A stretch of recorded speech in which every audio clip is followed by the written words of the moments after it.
Hello everyone, I am Suga. Welcome back. तो कैसे हो आप सब? आई होप आप सब अच्छे होंगे।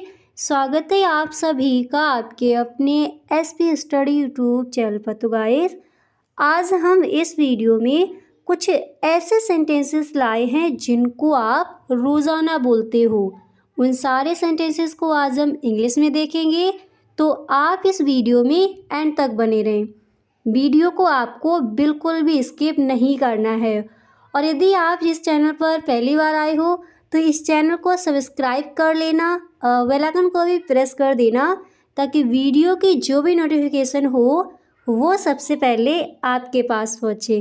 Okay, let's begin. तो यहाँ पर जो आपका फर्स्ट सेंटेंस है तो वो मैंने यहाँ पर लिया है, जिसे आपको किसी से कहना है मेरे पास केवल 3 छुट्टियाँ हैं। मेरे पास केवल 3 छुट्टियाँ हैं। इस तरह से अगर आपको किसी से कहना है तो आप इस सेंटेंस को इंग्लिश में कहोगे I have only 3 leaves in my credit. I have only 3 leaves in my credit. मेरे पास केवल 3 छुट्टियाँ हैं। क्या बोला जाएगा इंग्लिश में? हम इस सेंटेंस को इंग्लिश में कहेंगे I have only 3 leaves in my credit. मेरे पास केवल 3 छुट्टियाँ हैं। हर सेंटेंस को आपको मेरे साथ बोलते चलना है। तो अच्छे से याद हो गया? जब भी कहना हो मेरे पास केवल 3 छुट्टियाँ हैं, हम इस सेंटेंस को इंग्लिश में कहेंगे I have only 3 leaves in my credit. Okay, इस तरह से। अब यहाँ पर देखिए दिया गया है 3 छुट्टियाँ। आपको अगर कहना है मेरे पास केवल 5 छुट्टियाँ हैं तो 3 की जगह यहाँ पर आप 5 कर सकते हो। अब इसके बाद जो आपका अगला सेंटेंस है तो वो मैंने यहाँ पर लिया है, जिसे आपको कहना है वो मेरी सलाह को नहीं मानता। इस तरह के सेंटेंसेस अक्सर हम अपने फ्रेंड्स के साथ बोलते हैं। तो जब भी आपको किसी से कहना हो वो मेरी सलाह को नहीं मानता, हम इस सेंटेंस को इंग्लिश में कहेंगे he doesn't act on my advice. He doesn't act on my advice. वो मेरी सलाह को नहीं मानता। क्या कहेंगे इंग्लिश में? हम इस सेंटेंस को इंग्लिश में कहेंगे he doesn't act on my advice. वो मेरी सलाह को नहीं मानता। क्लियर? इस तरह से हम इन सेंटेंसेस को इंग्लिश में बोलेंगे। अब इसके बाद जो आपका अगला सेंटेंस है तो वो मैंने यहाँ पर लिया है, जिसे आपको किसी से कहना है प्लीज़ थोड़ा और लीजिए। कोई भी चीज़ है और आपको ये कहना है प्लीज़ थोड़ा और लीजिए, तो हम इस सेंटेंस को इंग्लिश में कहेंगे please have a little more. Please have a little more. थोड़ा और लीजिए। जैसे हमारे घर कोई आया है और हम खाना परोसते हैं तो हम इस तरह से बोलते हैं प्लीज़ थोड़ा और लीजिए। तो हम इस सेंटेंस को इंग्लिश में कहेंगे please have a little more. Have a little more please. कृपया और लीजिए। ओके, इस तरह से। तो तीनों सेंटेंस आपने याद कर लिए। जब भी कहना हो मेरे पास केवल 3 छुट्टियां हैं, हम इस सेंटेंस को इंग्लिश में कहेंगे I have only 3 leaves in my credit. वो मेरी सलाह को नहीं मानता, हम इस सेंटेंस को इंग्लिश में कहेंगे he doesn't act on my advice. Please थोड़ा और लीजिए, हम इस सेंटेंस को इंग्लिश में कहेंगे please have a little more. Clear? इस तरह से। अब इसके बाद जो आपका अगला सेंटेंस है तो वो मैंने यहाँ पर लिया है, जिसे आपको कहना है मैं आपकी सेवा में हाजिर हूँ। मैं आपकी सेवा में हाजिर हूँ। अगर इस तरह से कहना हो तो आप इस सेंटेंस को इंग्लिश में कहोगे I am at your service. I am at your service. मैं आपकी सेवा में हाजिर हूँ। क्या बोला जाएगा इंग्लिश में? हम इस सेंटेंस को इस तरह से भी इंग्लिश में बोल सकते हैं I am at your service. मैं आपकी सेवा में हाजिर हूँ। प्लीज़ थोड़ा और लीजिए, हम इस सेंटेंस को इंग्लिश में कहेंगे please have a little more. Clear? इस तरह से। अब इसके बाद जो आपका अगला सेंटेंस है तो वो मैंने यहाँ पर लिया है, जिसे आपको किसी से कहना है तुम्हें हल्के सामान के साथ यात्रा करनी चाहिए। और इस सेंटेंस को मैंने आपको कई बार बताया है, इसको हम इंग्लिश में क्या बोलते हैं। तो जब भी आपको कहना हो तुम्हें हल्के सामान के साथ यात्रा करनी चाहिए, हम इस सेंटेंस को इंग्लिश में कहेंगे you should travel light. You should travel light, तुम्हें हल्के सामान के साथ यात्रा करनी चाहिए। ओके, इस तरह से हम इस सेंटेंस को इंग्लिश में बोलेंगे। अब इसके बाद जो आपका अगला सेंटेंस है, तो वो मैंने यहाँ पर लिया है, जिसे आपको किसी से कहना हो भाग्य के सामने कोई नहीं टिक सकता। भाग्य के सामने कोई नहीं टिक सकता। तो हम इस सेंटेंस को इंग्लिश में कहेंगे nobody can stand against fat. Nobody can stand against fat, भाग्य के सामने कोई नहीं टिक सकता। क्या बोला जाएगा इंग्लिश में? हम इस सेंटेंस को इंग्लिश में कहेंगे nobody can stand against fat, भाग्य के सामने कोई नहीं टिक सकता। ओके, इस तरह से हम इस सेंटेंस को इंग्लिश में कहेंगे। अब इसके बाद जो आपका अगला सेंटेंस है, तो वो मैंने यहाँ पर लिया है, जिसे आपको किसी से कहना है तुम गरीबों पर दया नहीं करते। तुम गरीबों पर दया नहीं करते। अगर इस तरह से कहना हो तो आप इस सेंटेंस को इंग्लिश में बोलोगे you don't show pity on the poor. You don't show pity on the poor, तुम गरीबों पर दया नहीं करते। और इस तरह के सेंटेंसेस अक्सर आप बोलते होगे। तो जब भी आपको किसी से कहना हो तुम गरीबों पर दया नहीं करते, हम इस सेंटेंस को इंग्लिश में कहेंगे you don't show pity on the poor. तुम गरीबों पर दया नहीं करते। अब इसी तरह अगला सेंटेंस है आपका, जिसे आपको किसी से कहना हो आज तपतपाती गर्मी है। आज तपतपाती गर्मी है। इस तरह के सेंटेंसेस भी अक्सर बोलते हैं हम। तो जब भी कहना हो आज तपतपाती गर्मी है, हम इस सेंटेंस को इंग्लिश में कहेंगे it's a blistering heat today. It's a blistering heat today, आज तपतपाती गर्मी है। क्या बोला जाएगा इंग्लिश में? हम इस सेंटेंस को इंग्लिश में कहेंगे it's a blistering heat today. अब इसके बाद जो आपका अगला सेंटेंस है, तो वो मैंने यहाँ पर लिया है, जिसे आपको किसी से कहना हो ध्यान दीजिए। सिर्फ आपको इतना कहना हो ध्यान दीजिए, तो हम इस सेंटेंस को इंग्लिश में कहेंगे please pay attention. Please pay attention, ध्यान दीजिए। क्या कहेंगे इंग्लिश में? Please pay attention. ओके, इस तरह से। अब इसी तरह नेक्स्ट है आपका, जिसे आपको ये कहना हो माफ़ करें आपको कष्ट हुआ। इस तरह के सेंटेंस जैसे हम कहीं जाते हैं और एकदम से इस तरह से हमें किसी से कहना है माफ़ करें आपको कष्ट हुआ, तो हम इस सेंटेंस को इंग्लिश में कहेंगे सॉरी टू हर्ट यू। यानी मेरी वजह से अगर आपको कष्ट हुआ, माफ़ करें। क्या बोला जाएगा इंग्लिश में? हम इस सेंटेंस को इंग्लिश में बोलेंगे sorry to hurt you. Sorry to hurt you, माफ़ करें आपको कष्ट हुआ। और जब भी कहना हो ध्यान दीजिए, आप इंग्लिश में कहोगे प्लीज़ पे अटेंशन। माफ़ करें आपको कष्ट हुआ, हम इंग्लिश में कहेंगे सॉरी टू हर्ट यू। अब इसके बाद अगला सेंटेंस है आपका, जिसे आपको किसी से कहना है आराम से बैठिए। आराम से बैठिए, तो इसको हम इस तरह से भी बोल सकते हैं feel at home. Feel at home यानी अपना ही घर समझिए।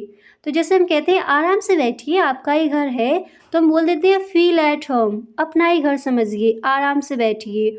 और इसको हम इस तरह से भी बोल सकते हैं वी कंफर्टेबल।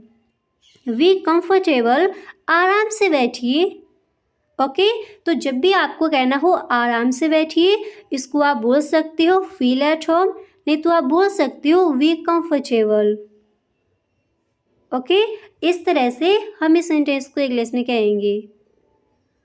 अब इसके बाद जो आपका अगला सेंटेंस है, तो वो मैंने यहाँ पर लिया है, जिसे आपको किसी से कहना है आप मुझे बोलने दो।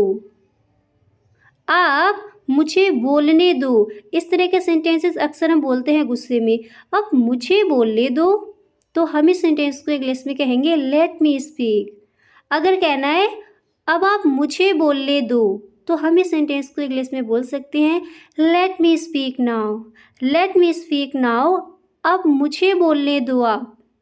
अगर यही कहना है आप मुझे बोलने दो, तब हम इस सेंटेंस को इंग्लिश में कहेंगे let me speak. Let me speak.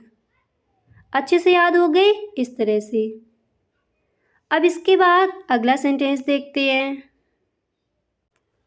तो यहाँ पर जो आपका नेक्स्ट है, अगला सेंटेंस मैंने यहाँ पर लिया है, जिसे आपको किसी से कहना हो आप हम पर बहुत कृपा की, या फिर आपने हम पर बहुत कृपा की। और इसको मैंने आपको कई बार बताया है, इस तरह के सेंटेंसेस को हम इंग्लिश में क्या बोलते हैं। तो जब भी आपको इस तरह से कहना हो आपने हम पर बहुत कृपा की, हम इस सेंटेंस को इंग्लिश में कहेंगे it's a very kind of you.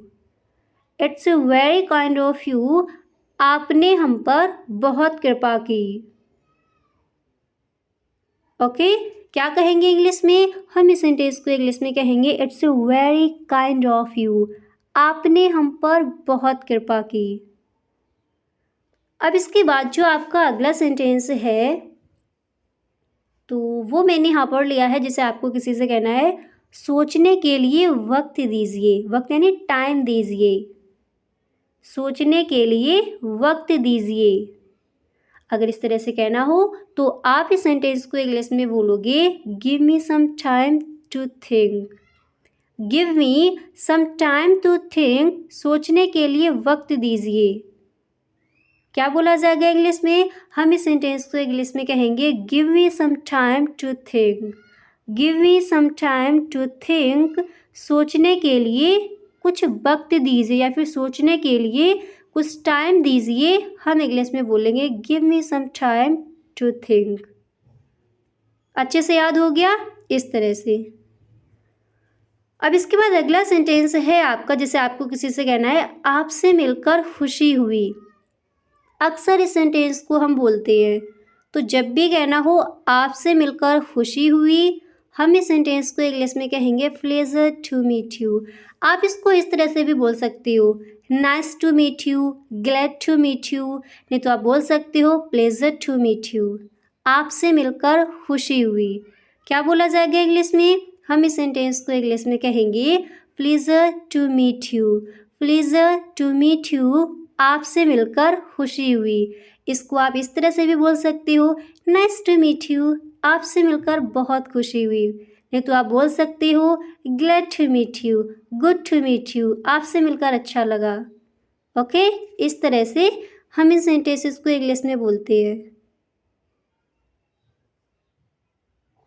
अब इसके बाद जो आपका अगला सेंटेंस है, तो वो मैंने यहाँ पर लिया है, जैसे आपको किसी से कहना है मुझे मौत से डर नहीं लगता।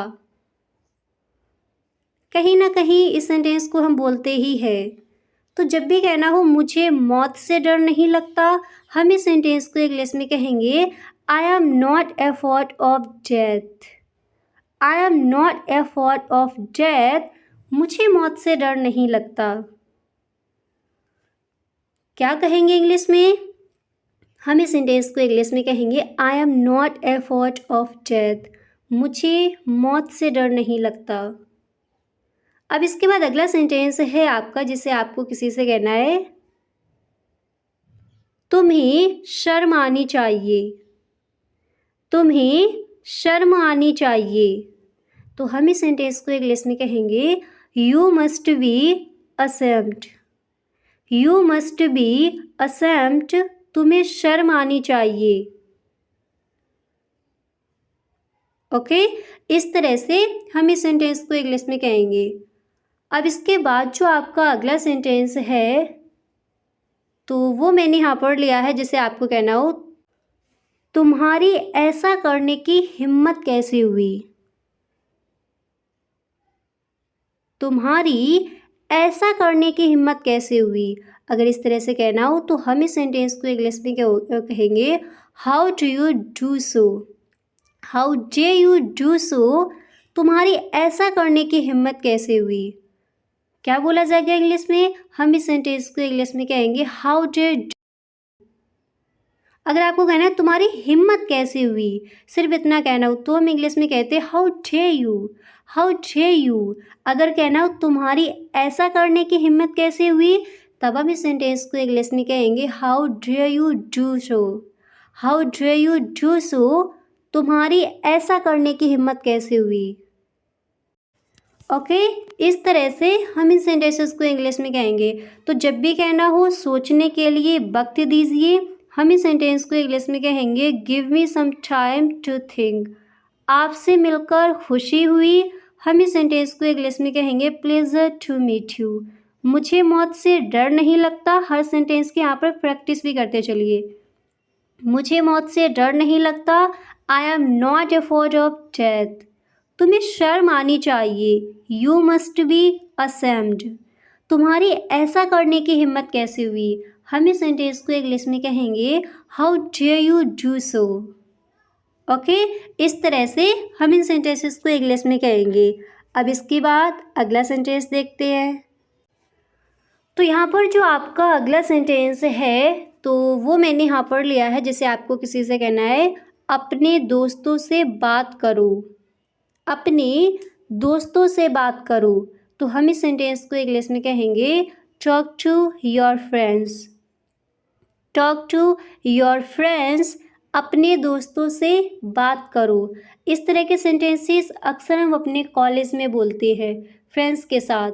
तो जब भी कहना हो आपको किसी से अपने दोस्तों से बात करो, हम इस सेंटेंस को इंग्लिश में कहेंगे talk to your friends, talk to your friends. अपने दोस्तों से बात करो। ओके, इस तरह से। अब जैसे आपको ये कहना है किसी दोस्त को मत छोड़ो, अक्सर हम बोलते हैं। तो जब भी कहना हो किसी दोस्त को मत छोड़ो, हम इस सेंटेंस को इंग्लिश में कहेंगे डोंट लीव एनी फ्रेंड्स। किसी दोस्त को मत छोड़ो, क्या कहेंगे इंग्लिश में? Don't leave any friend. किसी दोस्त को मत छोड़ो। और जब भी कहना हो अपने दोस्तों से बात करो, हम इस सेंटेंस को इंग्लिश में कहेंगे talk to your friends, talk to your friends. अपने दोस्तों से बात करो। और जब भी कहना हो किसी दोस्त को मत छोड़ो, हम इंग्लिश में कहेंगे डोंट लीव एनी फ्रेंड्स।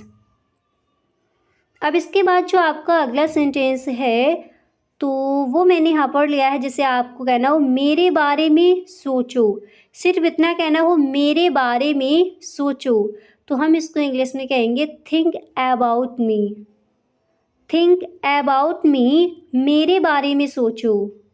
क्या बोला जाएगा इंग्लिश में? हम इस सेंटेंस को इंग्लिश में कहेंगे थिंक अबाउट मी।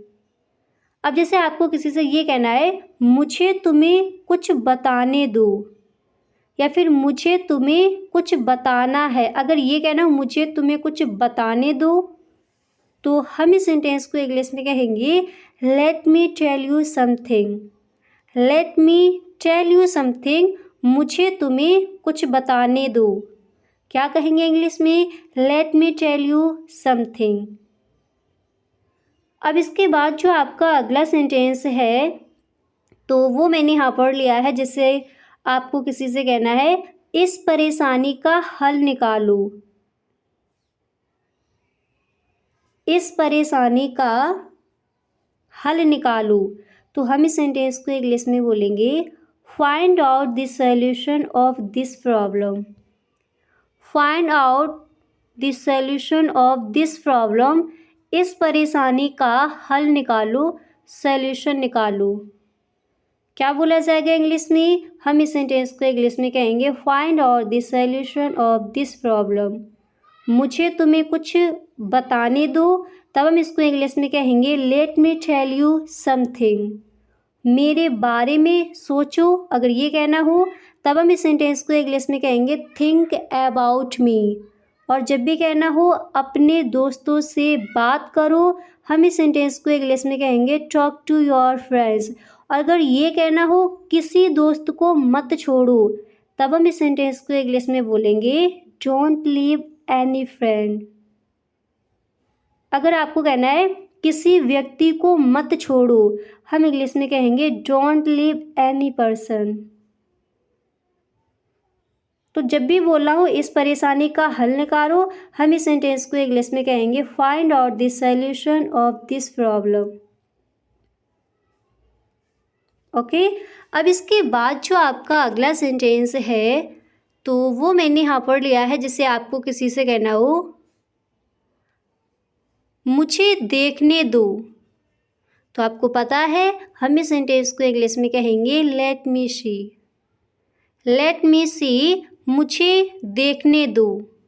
क्या कहेंगे इंग्लिश में? लेट मी सी। लेट मी सी, मुझे देखने दो। और अगर हमें ये कहना हो मुझे सोचने दो तो क्या कहेंगे इंग्लिश में? Let me think. ओके, इस तरह से हम इन सेंटेंसेस को इंग्लिश में कहेंगे। तो जब भी कहना हो मुझे देखने दो, हम इंग्लिश में कहेंगे लेट मी सी। अब इसके बाद अगला सेंटेंस है आपका, जैसे आपको किसी से कहना है नाक साफ करो, इसको हम इंग्लिश में कहेंगे blow your nose. Blow your nose, नाक साफ करो। क्या बोला जाएगा इंग्लिश में? हम इस सेंटेंस को इंग्लिश में कहेंगे ब्लो योर नोज। अब जैसे आपको किसी से ये कहना है कभी कभी घर आया करो, कभी कभी घर आया करो, इस तरह के सेंटेंसेस हम अक्सर बोलते हैं। तो जब भी कहना हो कभी कभी घर आया करो, हम इस सेंटेंस को इंग्लिश में कहेंगे drop in home sometimes. Drop in home sometimes, कभी कभी घर भी आया करो। क्या बोला जाएगा इंग्लिश में? हम इस सेंटेंस को इंग्लिश में कहेंगे ड्रॉप इन होम समटाइम्स। अब इसके बाद जो आपका अगला सेंटेंस है तो वो मैंने यहाँ पर लिया है, जिसे आपको किसी से कहना है उसे 1 इंच भी मत हिलने दो। उसे 1 इंच भी मत हिलने दो। तो हम इस सेंटेंस को इंग्लिश में कहेंगे don't let him move ever an inch. Don't let him move ever an inch, उसे 1 इंच भी मत हिलने दो। क्या बोला जाएगा इंग्लिश में? हम इस सेंटेंस को इंग्लिश में कहेंगे don't let him move ever an inch, उसे 1 इंच भी मत हिलने दो। कभी कभी घर आया करो, हम इस सेंटेंस को इंग्लिश में कहेंगे ड्रॉप इन होम समटाइम्स। नाक साफ करो, हम इसको इंग्लिश में कहेंगे ब्लो योर नोज। मुझे देखने दो, हम इंग्लिश में कहेंगे लेट मी सी। अब इसके बाद जो आपका अगला सेंटेंस है तो वो मैंने यहाँ पर लिया है, जैसे आपको किसी से ये कहना है हमेशा समय के पाबंद रहो। हमेशा समय के पाबंद रहो। क्या कहेंगे इंग्लिश में? तो हम इस सेंटेंस को इंग्लिश में बोलेंगे always be punctual. Always be punctual, हमेशा समय के पाबंद रहो। क्या कहेंगे इंग्लिश में? और ये सेंटेंस अक्सर हम बोलते हैं, जैसे बच्चों के साथ, घर में हमें किसी से कहना है हमेशा समय के पाबंद रहो, तो इसको हम इंग्लिश में बोलेंगे always be punctual. Always be punctual, time के पंचुअल रहो, टाइम के पाबंद में रहो। ओके, तो जब भी कहना हो हमेशा समय के पाबंद में रहो, हम इस सेंटेंस को इंग्लिश में बोलेंगे ऑलवेज बी पंचुअल। और जब भी कहना हो उसे 1 इंच भी मत हिलने दो, हम इस सेंटेंस को इंग्लिश में बोलेंगे don't let him move ever an inch. Clear? इस तरह से हम इन सेंटेंसेस को इंग्लिश में कहेंगे। तो आई होप गाइस काफ़ी सारे सेंटेंसेस यहाँ पर आपको याद भी हो गए होंगे। तो अगर आपको सच में वीडियो अच्छा लगा है तो आप इस वीडियो को एक लाइक ज़रूर कर दें, और यदि आप चैनल पर पहली बार आए हो तो चैनल को सब्सक्राइब ज़रूर करना। वीडियो पसंद आया करें तो एक बार सभी दोस्तों में वीडियो को शेयर ज़रूर किया करें। ओके, मिलते हैं नेक्स्ट वीडियो में। Thank you so much.